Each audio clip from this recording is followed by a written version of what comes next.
Okay, just a quick little mini-sode here on this 64 keyboard that I'm working on. There's actually two different styles of 64 keyboards. One style, which you can see in this earlier video, used little rubber cups inside the keyboard itself. When you push down on the key, it would compress this little rubber cup and make contact with the circuit board, and when you let go, the rubber cup would spring back into shape and push the key back up. On this version, there's actually springs on the outside of the keyboard body, and so when you push a key down, the spring compresses, and then when you let go, it pushes the key back up.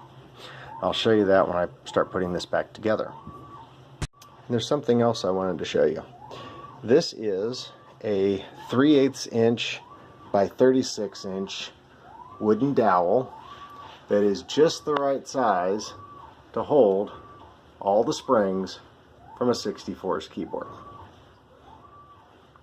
Now, I've got a magnet on the bottom of this so that it stands up by itself on my workbench, but the benefit of this is that it keeps your springs from getting all tangled up with each other as they would if you just toss them in a bin.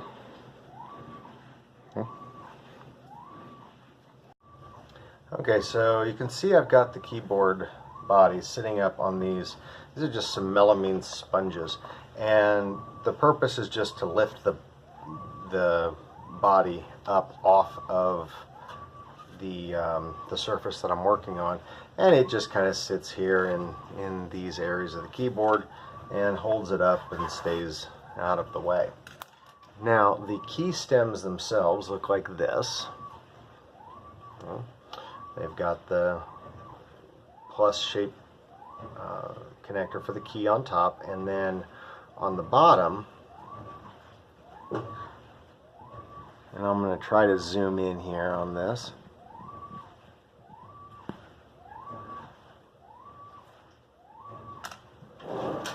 Black on black makes it hard to see. Let's put a piece of white paper underneath it. Okay. Now, if you can see right here, there's a little rubber bit.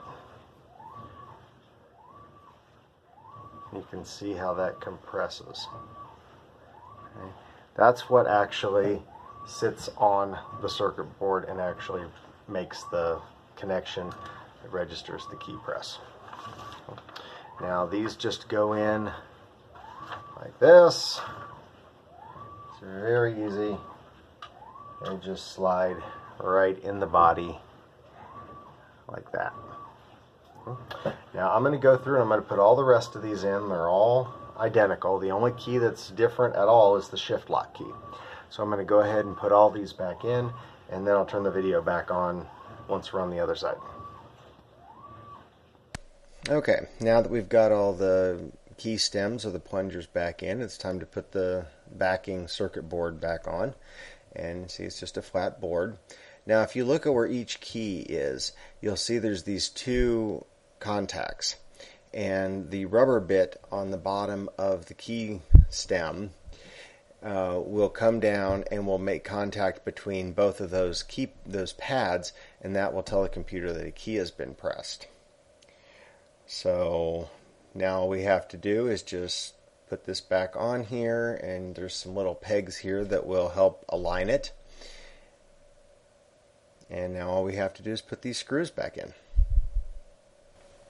Okay, now that the main body of the keyboard is all back together, it's time to start putting the keycaps back on. And that's really pretty simple. You just start with a spring, you put it over the plunger, and then you put the keycap on and just press it down. Now, in some cases, like this function key here, you'll notice there are actually two places where the plunger could go. Not sure why they did this, but whatever. So in the case of the function key, you want the one that's underneath the number, or the one on the right side is the one that the plunger is going to go into. You just line that up, press it down, and snap it into place. Now there are some other keys that are like this as well. For instance, this return key has actually three places where the plunger could go. Now, you can tell when you take these off where the plunger is supposed to go, but if you forget or you weren't didn't pay enough attention, didn't notice, you can always just put all the other keys on first and then fit it into place. Now the only other weird one is the space bar. And you'll see the space bar has these two white tabs here and this metal bar. And the purpose of that is to make sure that when you press the space bar it goes down evenly. And you can see it also just has the one spot for the plunger. Now these white pegs or tabs here go into these two holes on the keyboard, right here and here.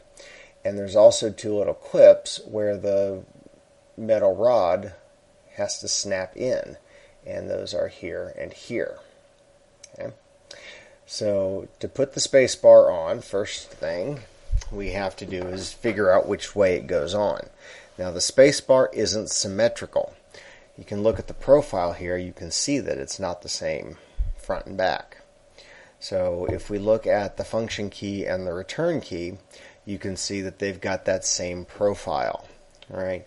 The back side, or the side that's towards the top of the keyboard, is much more vertical. It's much more straight up and down, whereas the front part of the key is actually much more curved. It's longer, it's got more of a curve to it. Okay. So if we look at the space bar, we can see that it's got that exact same geometry, and we can tell that this side right here is the more flat side, and that's going to go towards the top of the keyboard.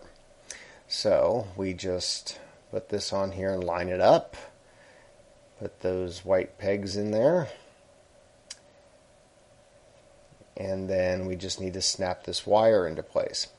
And I'm going to do that with my little pointer stick here, and this should be very easy to do. You shouldn't have to put any pressure at all on this. It should be real simple and easy to snap that into place.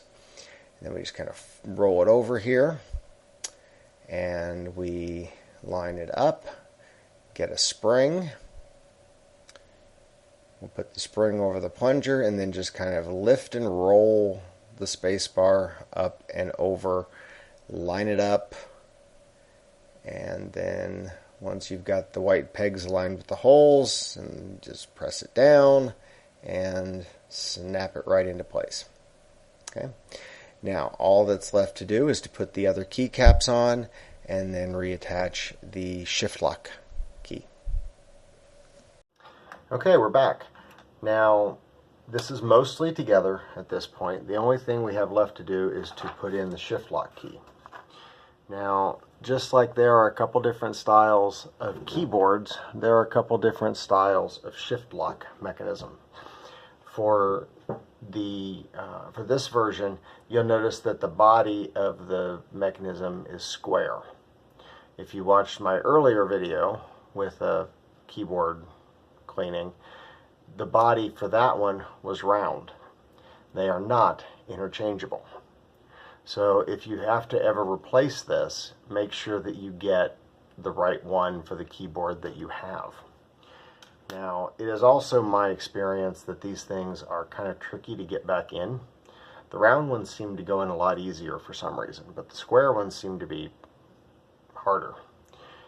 Now, when you put this in, you have to make sure that these connectors here where the leads get soldered into, those have to be facing the center of the keyboard, right? And these clips go on the sides. So looking at the keyboard here, this one is going to go in like this. Okay. So let's see if I can get this in here without too much trouble. There we go. And then here it is on the back, ready to have the leads soldered into it. Now these leads are a little trickier than the ones on the other style of keyboard, because the other style had long wires and you had a little more flexibility with them. These come straight out of the circuit board, and you just have to get them through those little holes as carefully as possible. You don't want to put a lot of extra strain on them. At least I'm always a little worried that I'm going to do something and break them off.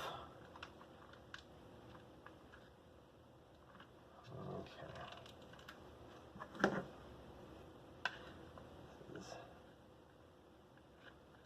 Straighten this up a little bit here.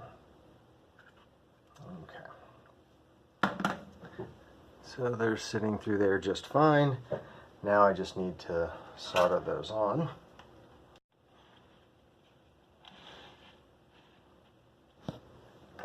Okay, the leads are soldered back on the shift lock key.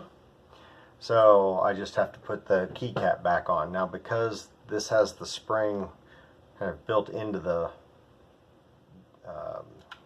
mechanism there, I just have to line up the cap and push it on. And there we go. So I hope this was helpful. Thanks for watching.